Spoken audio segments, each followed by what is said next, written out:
Good morning दर्शक बंधु। आज हूँ जून 15 तारिख रविवार। आज दिन जाकर टॉप न्यूज आसन जाना। जदि आपम चैनल नुआ तेज वीडियो को लाइक कर चैनल को निश्चित सब्सक्राइब करूँ। तेज चलतु आज खबर उपर नजर पकेबा। तेज प्रथम खबर, देश में बढ़ुची कोरोना संक्रमित संख्या। देश में पुणी थे कोरोना संक्रमित संख्या वृद्धि पाइबार लगी। यह नजर रखी पंजाब सरकार स्वास्थ्य विभाग तरफ दिशा निर्देश जारी कर विशेषकर वयस्क, गर्भवती और छोट पिला मास्क पिंधापी परामर्श दि जाए। पंजाब सरकार एपर्यंत कौन प्रतिबंधक जेपरिक लॉकडाउन लगे ना।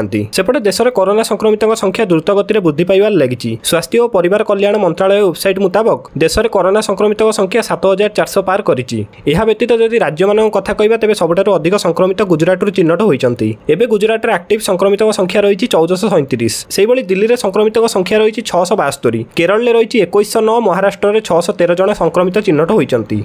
तेज परवर्ती खबर, एणिकी सरकार सर्टिफिकेट आधार कार्ड बाध्यतामूलक। जातीय आय आईनगत उत्तराधिकारी जमी जमा रेकर्ड और रेजिस्ट्रेशन निमंते आधार नंबर देवा अबा आधार सत्यपाठ करने बाध्यतामूलक हेबो। एहा छडा सरकार को विभिन्न योजनार सब्सिडी और डीबीटी सुविधार हिताधिकारी आधार नंबर को बाध्यतामूलक करा जायछि। सरकारी सेवा प्रक्रिया को सरल, पारदर्शी और व्यापक करने निमंते एभली पदक्षेप निया जायथिबार जणा पड़िछि। शुक्रवार राजस्व और विपर्यय परिचालन विभाग पक्षरु ए संक्रांत विधिवत विज्ञप्ति जारी करा जायछि। तेबे परवर्ती खबर, जाजपुर रे चिन्हट हैला कलेरा। जाजपुर जिले में कलेरा पॉजिटिव संगृहीत होइतिबा नमूनारू कलेरा पॉजिटिव चिन्हट होइछि। 41 झाड़ा नमूना परीक्षा करा जायथिला। सेतरु 8टी कलेरा चिन्हट होइछि। जाजपुर जिल्लारू आउरी 200 नमूना जाइछि। व्यासनगर, बड़चना और धर्मशाला मेडिकल ले रोगी माने चिकित्साधीन अछंती। बेसरकारी भाबे एथिरु 10 रु अधिक लोकंकर मृत्यु होइतिबार अभियोग होइछि। हेले सरकारी भाबे झाड़ाबांती रे 5 जनकर मृत्यु होइछि। केवल जाजपुर नुहे, पड़ोशी भद्रक जिल्ला रे मध्ये धीरे धीरे व्यापुछि झाड़ाबांती।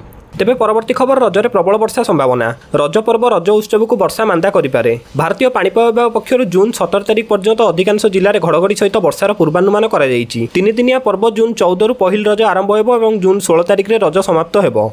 राज्य में जनता जून 15 रे रज संक्रांति पालन करेंगे। आईएमडी अनुसार आगामी 2 दिन मध्य ओडिशार किछि अंचल दक्षिण पश्चिम मौसुमी वायु अग्रगति पर अनुकूल परिस्थिति रही। पूर्वानुमान अनुसार जून 14 और 17 मध्य कोरापुट, मालकानगिरी, कलाहांडी, कंधमाल, रायगड़ा, गंजाम, नवरंगपुर, मयूरभंज, बालेश्वर, भद्रक, जाजपुर, सुंदरगढ़, झारसुगुड़ा, संबलपुर और ढेंकानाल जिलार 1 किंवा 2टी स्थान में प्रबल वर्षा होबार संभावना रही। तेज परवर्ती खबर, सिंगल विंडो 17 प्रकल्प को मंजूरी। सिंगल विंडो क्लियरेंस 17टी प्रकल्प को अनुमोदन। राज्य में 3,87,000 कोटी पुंजी निवेश को मिला मंजूरी। 11टी जिलार 17टी प्रकल्प को राज्य सरकार को मंजूरी मिली। फल 11टी जिलार 10,584 नियुक्ति सृष्टि हेबो। प्लास्टिक, टेक्सटाइल और पर्यटन क्षेत्र में हेबो पुंजी निवेश। यह द्वारा 10,584 नियुक्ति सुजोग सृष्टि हेबो। मुख्य शासन सचिव अध्यक्षतार बसतिला ई बैठक।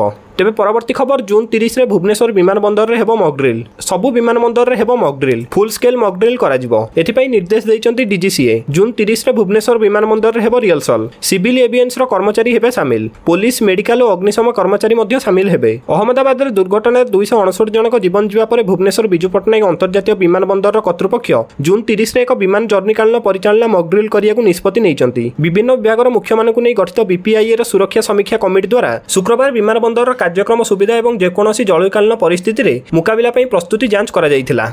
तेबे परवर्ती खबर, लक्षे टपिला सुना दर। सुनार मूल्य वृद्धि घटी। लगातार तृतीय दिन पर सुनार मूल्य वृद्धि पाइबा सहित 10 ग्राम प्रति लक्षे टपिछि। जातीय राजधानी में सुना प्रति 10 ग्राम को लक्षे 1,540 टंका रेकर्ड स्तर को पहुंची। प्रथम थर पर सुना 10 ग्राम को लक्षे टंका स्तर अतिक्रम करिछि। एहाकु एपर्यंत जाय सबठारु द्रुत और सबठारु बड़ वृद्धि बोली विवेचना करा जाउछि। एही वृद्धि पछरे अंतर्जातीय विकास और अर्थनैतिक सूचक गुरुत्वपूर्ण भूमिका ग्रहण करछन्ति। तेबे परवर्ती खबर, सरकारी कर्मचारी को समयानुवर्तिता छाट। सरकारी कर्मचारी पई मोहन सरकार लगाइछन्ति समयानुवर्तिता छाट।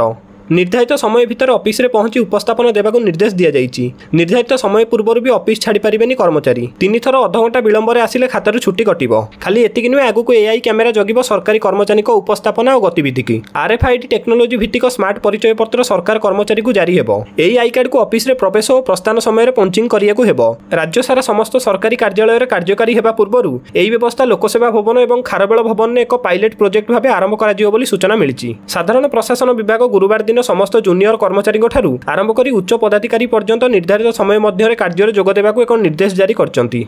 तेज परवर्ती खबर, नुआपड़ा बाइक को पिटिला ट्रक, 2 जन मृत्यु। पहली रजरे राज्य में 2टी स्थान में सड़क दुर्घटनार खबर सामना को आसी। नुआपड़ा जिलार दलदली छकरे बाइक को ट्रक पिटिदेवा घटनास्थल में 2 जनकर मृत्यु होइछि। शशुर घर थिबा स्त्री और नवजात पुओ को देखिया जाउथिया बेले दलदली छक निकट में बाइक को ट्रक पिट दैथिबा घटनारू 2 जनकर मृत्यु होइतिला। सेपटे बौद्धर खजुरीपड़ा निकट में बोलेरो और ट्रक मुहामुही धक्का। बोलेरो रे जाउथिबा जणे यात्री मृत्यु होइथिया बेले 10 जन आहत होइछन्ति। 3 जनकर अवस्था गुरुतर रहिछि। मृतक हेले बरगढ़ जिलार टुना प्रधान। जगन्नाथ दर्शन सारी पुरी फेरुथिया बेले घटना କରିଥିଲା। ଘଟଣାସ୍ଥଳରେ ଟ୍ରକ୍ ଡ୍ରାଇଭର ଫେରାର ଥିବା ବେଳେ ବୌଦ୍ଧ ପୁଲିସ ଘଟଣା ତଦନ୍ତ ଆରମ୍ଭ କରିଛି। ଦର୍ଶକ ବନ୍ଧୁ, ପ୍ରତ୍ୟେକ ଦିନ ଗୁରୁତ୍ୱପୂର୍ଣ୍ଣ ଖବର ଦେଖିବା ପାଇଁ ଆମ ଚ୍ୟାନେଲ ସହିତ ନିଶ୍ଚିନ୍ତ ଯୋଡ଼ି ହୋଇ ରୁହନ୍ତୁ। ଜୟ ଜଗନ୍ନାଥ, ଧନ୍ୟବାଦ।